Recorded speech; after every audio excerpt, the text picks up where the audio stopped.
Hi, I'm Vicki Westling with City Speaks. City Speaks is a show that's been brought to you by Mayor Rosas and his administration to provide you, our residents, and the residents in the surrounding areas with information that's going on in the city, things that might be pertinent to what they're doing, what they're looking for. And today we have a wonderful guest. We have somebody who's really, I find exciting. We have Dr. Dennis Hefner. Dr. Hefner is our interim president for Fredonia State. And Dr. Hefner, thank you so much for being here. I know you have a busy schedule. Well, Vicki, thank you for inviting me to be here today. I appreciate it. Well, we appreciate having you back, and I'm sure Fredonia State appreciates having you back. Well, I hope they do. Well, now you have quite a history with Fredonia State. Do I understand correctly that you held the record for one of the longest termed presidents, if you will, of Fredonia State? I am definitely one of the longest serving presidents for Fredonia State.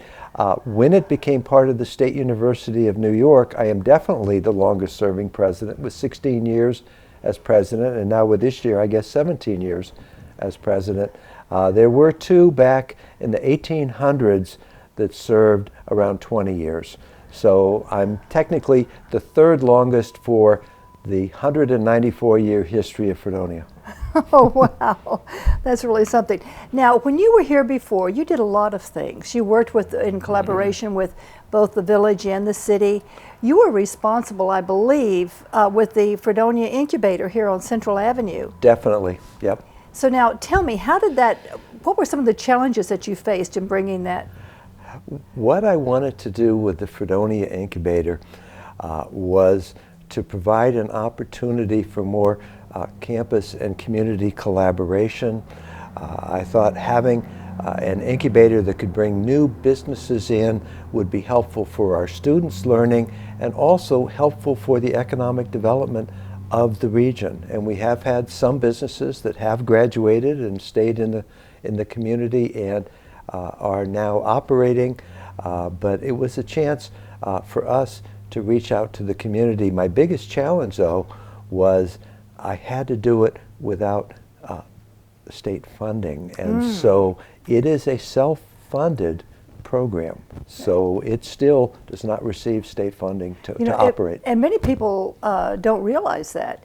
Right. But now, when we talk about state funding, I'm going to jump a little bit here to a different topic. You also were responsible for bringing in quite a few grants during your administration. Yes, we brought in a large number of grants. We increased our grants by about 400% during the 16 years that I was here. And I was very proud that we did bring in so many grants. And we have brought some grants to the area since I've been gone. One that I think especially is important to your viewers is the one with the Central Avenue Connection. Our Central Connection, The sure. Central Connection, that's the name of it. Right, Yep. yes, the Central Connection, that was huge, and that really took a great deal of collaboration with both, at that time, President Horvath, Right. And Mayor Rosas and Mayor Definitely. Landis. I mean, they really had to work together to make that happen. And Yes, they did. You can see the results. Central Avenue is beautiful, and hopefully the businesses will come in. What kinds of things are you seeing? What kinds of changes have you seen since you've come back as the interim president? Well, a couple of changes on campus is we have a few challenges. The state budget, of course, has been difficult ever since we went through the Great Recession. So we have a few budgetary challenges that we're working on. But even more important is some of our enrollment challenges. And one of the things that we started this year is we are going to be doing more enrollment for out-of-state students with Pennsylvania and Ohio. We need to get into those regions, and that is a new collaboration that we're involved in. Now, right will now. they get some of the benefits, or will they get some cost?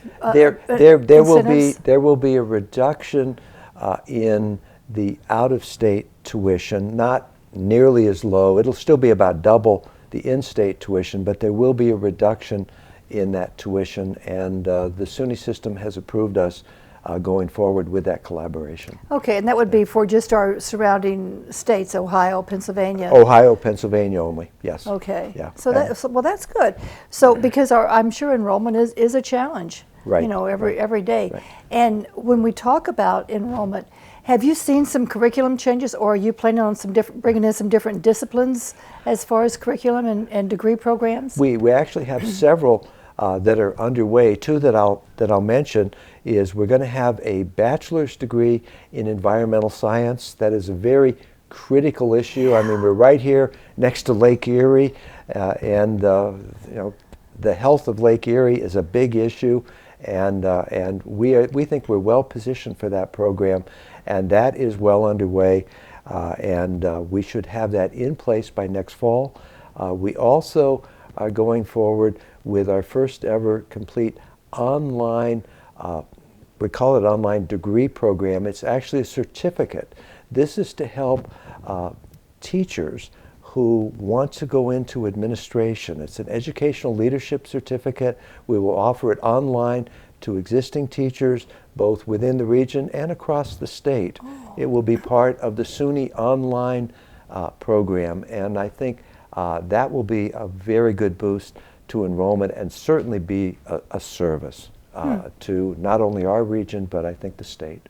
Yeah, I mean, that sounds great, because I'm sure there are teachers who would like to advance to that next level. So that would be Right. really awesome. We talk about collaboration, and we talk about what you've done, you know, certainly, and what the college has done with Central Connection, but also with the incubator.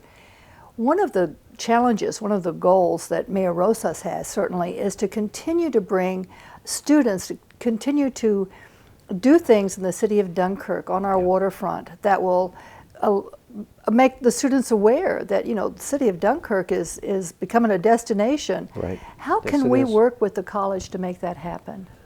Well, there's a couple of things that I think work very well. We do have a volunteer office where we have students going out into the community doing volunteer work.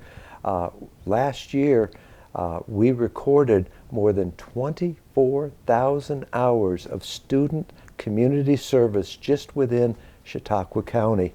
But I think we can work with that office to try and have more of those community service projects occurring in Dunkirk, which I think would be a very positive benefit not only for our students, but also for the city of Dunkirk. That's one of the things that I would look towards. Another is our incubator is a great resource to have access to the campus.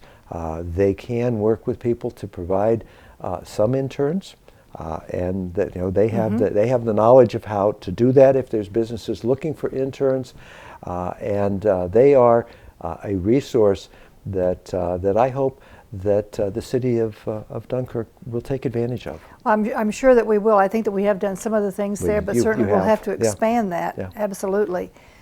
What kinds of, now you're only here for this year, supposedly you're going to be out in the summer, you're going to go back to I'm going back to retirement, that's right, I understand. I was going to say a calmer life, but we both know retirement is not necessarily calm. That doesn't happen. Yeah. What are some of your goals, your plans for this next 7 or 8 months? Well, a couple of things. One, I'm going to be working with the search committee to help recruit the next president for SUNY Fredonia, which I think is going to be a very big and major undertaking. We want to make sure we get a good person there that's going to move the campus forward, so that's something that I'm very closely involved in. I'm working in Albany because, having had so many years of doing work in Albany, I've got a lot of contacts. I'm looking to see what we can do to help with the budgetary situation, so I'm putting some emphasis there. We are working on enrollment, and the campus, I will tell you, has been wonderful since I've arrived.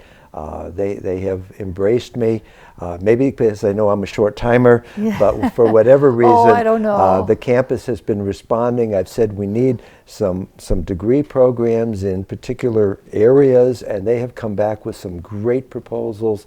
So I think it's been so far a very busy 3.5 months for me, and I think the rest of the time that I'm here, I'm going to be pretty busy working on those kind of issues. Well, you know, and that sounds wonderful, and I know that it isn't just the campus and the faculty there that's encouraged by having you here. Oh. You know, we here in Dunkirk and in this entire area are very much aware of some of the things that you did, some of the enhancements that you brought, and so we're happy to have you here for this amount of time. However long time you're here, we want to keep you as long as we can. Well, thank you. You know, for sure. Now, tell me about the search for the new president. I understand that there are some, you know, confidentiality issues, but is that moving along? Do you think that we might have some candidates in that would? I'm hoping that we're going to have candidates in. We have a search committee has been formed. It follows there's a formula that SUNY has, so we followed the formula in putting together the search committee. So the committee is now in place. There will be a search consultant that should be named any day now. SUNY is responsible for getting the contracts put together, and we're expecting a call either today or tomorrow saying that the contract's done, and we'll then start the work in getting ready to have the advertisement put in place, and candidates will get down to finalists next spring, and hopefully we will be able to hire the 14th president in the history of Fredonia. 14th president in 194 years, is that right? That's right. Yep. Well, that will be great. Now, you talked about the enrollment challenges, and when you were here before, certainly the enrollment went up, but those were different times. Yes. And so some of the challenges, certainly you're dealing with the Ohio and Pennsylvania. How has, with the local community, what are we doing there to kind of entice our young people to come in and to stay and go to school at Fredonia? We are doing a number of things with the schools, with reaching out, beginning as early as elementary school. We're having some programs where we bring students to campus from the elementary schools, from the junior high schools, certainly from the high schools. We've had some community college fairs because we want students that are from the region that decide to start at a community college to be looking at Fredonia as a possibility afterwards. We think that the outreach to the community let students know that college is an opportunity for them. And I will admit, I would love if they came to Fredonia, but what I'd love even more is if they continue with their education and they go and they get that college degree regardless of where they go. Right. And that's always been our emphasis. Well, you know, and I agree with you there. Now, one of the things that, you know, the reciprocal programs, do you have reciprocal programs with other colleges or universities in the area? Yes, we do. We in fact have some what are called joint programs. For example, students that are interested in engineering can come to Fredonia for the first 3 years, take courses in that get them ready for engineering and also in physics, and there's some pre-engineering courses that we offer, and then we have agreements with, I believe it's 15, it may be more now, it was 15 when I left, 15 major universities that have engineering programs, and our students can then, after completing our work, can transfer to any one of those, complete their program in 2 years. They get both a degree from us in physics and they get the engineering degree from the other university. And these are all doctoral granting universities, so if a student wants to continue and go on with further studies, they certainly can do that at these institutions. So they would get their undergraduate degree from you, and then when they go to the other institution, would they get their graduate degree? They end up getting a master's, in oh, engineering. Wow, that is phenomenal. And we have a number of programs that are like that agreements with other universities, because we all want to make sure the students are getting education that's going to assist them with their entire life. Right. And one of the things too with Jamestown Community College, one of the things that I had spoken with Dr. DeMart, one of the things that they're doing is that the students can actually take classes at JCC, but can live on campus and have the college and university life through Fredonia. Right. We have a program with JCC where JCC students can be taking JCC courses. They live on our campus and be involved in our student activities. And those students then normally transfer then into Fredonia their junior year, and it's a very good program. So there are all kinds of ways that today kids graduating from high school, they no longer have the excuse, well, I can't afford it, because if they graduate at a high enough level, they get to go to JCC for their first 2 years, pretty much tuition free. Right. And then so they could go to JCC for 2 years, live on Fredonia campus, transfer into Fredonia for their last 2 years. And we do have the Excelsior Scholarship for students from New York who graduate with certain grade levels that get tuition free at Fredonia for 4 years, guaranteed by the state of New York, as long as they maintain their grades while students at Fredonia. So there are plenty of opportunities for students to be able to go to college, and we try and educate youngsters to that fact. We want them to see themselves as being a college student, because we know that the opportunities are there for them. And so now if I'm a parent and I have students who are in juniors or seniors in high school, and I'm thinking, there is just no way, I work 2 jobs, I'm a single parent, I can't afford the college, there's all these, if they go and get student loans, they'll pay them back forever. What do they need to do to find out about these programs? What they can do is they can contact the university, get in contact with our financial aid office, and our financial aid people will sit down with any prospective student and will go through what is available for them. One of the things that we try to do at Fredonia, because you mentioned student debt, yes. One of the things we try to do is we don't want students graduating with a lot of debt. I haven't seen any of the recent evaluations, but I know at the time that I left Fredonia, Fredonia students were graduating with the lowest level of debt of any college in New York. Wow. Public or private, and especially public, because publics are less expensive. And some of the reasons for that is our financial aid office will work to try and get students grants rather than loans. We try to have them do grants first. We have over 400 students on campus that work through our food service and our bookstore and other jobs. So we try and provide jobs on campus so that students can be having money. We do have the Excelsior Scholarship, which greatly helps students now. We didn't have it back then, but that greatly helps students now. We do not want students taking out huge numbers of loans. There may need to be a few loans, but we want to keep them as small as possible.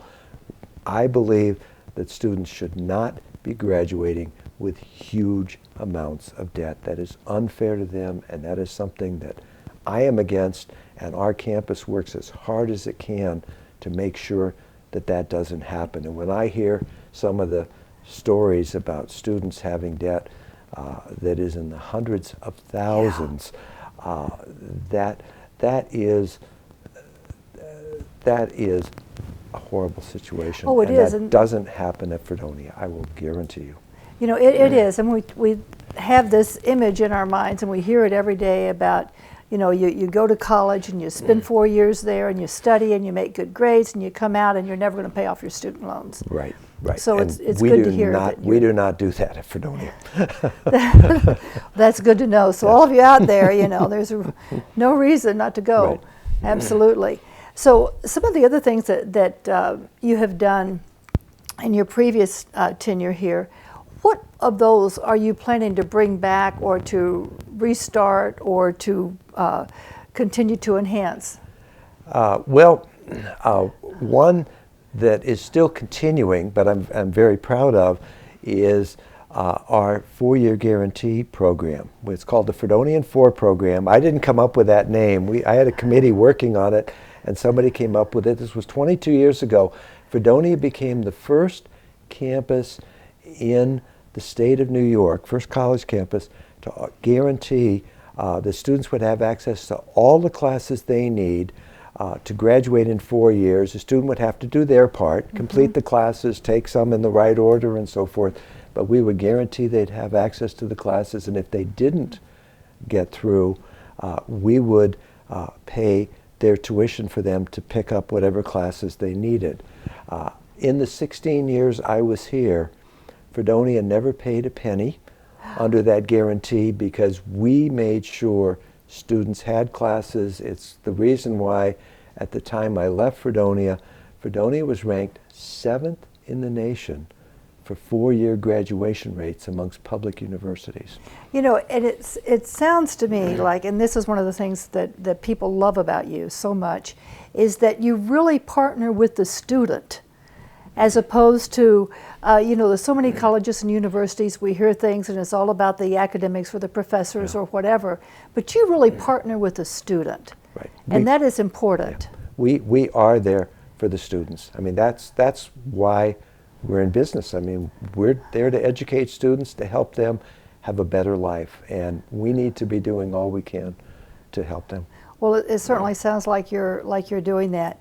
So the Excelsior program is in place. Those things are happening. Kids and parents can contact the student aid. Right. At Fredonia financial State. aid. The financial aid office. Yep. Okay, and that's what, 673-3111? That is our main number, and they will get you to financial aid. Okay, Yes. 673-3111 will get you to financial aid, so you can contact them there.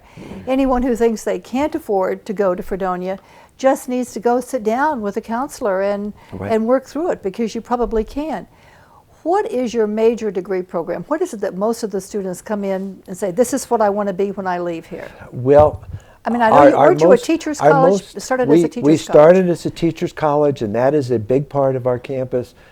We have one of the best music programs in the nation. We are very proud. In fact, I just came from a meeting with the accreditors that are doing our 10-year reaccreditation for our School of Music, and they were making me almost blush. They were so glowing in talking about our School of Music. It is a great School of Music where we are terrific in the arts. We have the Rockefeller Arts Center. We have the new Science Center, $60 million Science Center. Our science programs are exceptional. I could keep going down the list. Our speech pathology program, which is now called Communication Disorders, where we have the Youngerman Clinic. We are the only speech and hearing clinic in Chautauqua County. Is run out of our campus. Our students have hands-on experience through the clinic, helping people in the community. It is a great town-gown relationship that we have going on with that program. So there are a lot of programs. There's a lot happening at Fredonia. There is a lot happening there. You know, and that is so good to know. Yeah. So we're going to work together. We're going to talk about the internship program. We're going to talk about how we're going to bring our student volunteers to Dunkirk, to our waterfront, to help develop some of these things, and work with our, you know, we have a dynamic director of development who is, I know you have. Rebecca Worster. She is just phenomenal. So, you know, we might pirate away one of your interns to spend some time with her. Well, we would love that. We love our interns having opportunities like that. Well, that's great, because we're on the move and we need all the bright and youngest and brightest and people that we can get. So I thank you for that. Dr. Hefner, it's been wonderful having you here. Thank you so much. I appreciate it. Is there anything that you want to share that I didn't ask you about or that you didn't have an opportunity to share? You know what I would share with your viewers is that there are a lot of things that happen on campus that your viewers might be interested in. This includes cultural events. The ones that you see advertised in the paper, those are the ones we charge for. But we only charge for about 5% of the things that are going on campus. We have speakers on campus on a regular basis. We have student musical groups performing. There are so many things that are open to the public, and if your viewers would go on our website, that's www.fredonia.edu, and would look under the calendar. It's on the front page there. There's a link to the calendar. Go to the calendar. There are events happening all the time, and unless it says there is a charge, these are free events that people in the community could take advantage of. And I'll tell you, the quality of the music from our student groups is first rate. Yeah. And I think people would enjoy coming. And we always get some people from the community come, but I'd like to see more people take advantage of what we offer on campus. Well, we'll try to get the word out. I've gone to many of those things, and I think that it's great. Some of the things that the students do and that you put on some of the speakers is just really, it's very entertaining, it's very good quality. So yes, certainly we'll be happy to do that. And we'll try to find a way to post your calendar or to bring it up on your website online, and every now and then run that through so people can be reminded That'd be of great. that. That'd be great. So we'll do that. So I appreciate certainly, that. well, we appreciate you. Thank you. You know, it's all about working together, isn't it? It is, Vicki. You know, there are things going on at the campus that maybe the residents don't know, and things that are going on here in Dunkirk that your students and faculty may not know. So we just need to you know, broaden our vision and make it a collaborative effort. Sounds great. Yeah, I love collaborations. Absolutely. Well, thank you. Thank you, Dr. Hefner. It has been wonderful having you here. Please come back and let us know what's happening. Let us know if there's anything exciting going on. We'd love to share it. Great. Thank you. I will. All right, and thank you. Thank you for watching City Speaks. City Speaks is a show that's brought to you by Mayor Rosas and his administration. We're here for you, the community. Let us know what you think. Let us know what you like, what you don't like. Give me a call. City Hall, 363-6888. Send an email, vwessling@cityofdunkirk.com. You can snail mail me at Vicki Wessling, City of Dunkirk, 342 Central Avenue. Watch us on Dunkirk Access, YouTube anytime. And thank you. Thank you so much for watching City Speaks.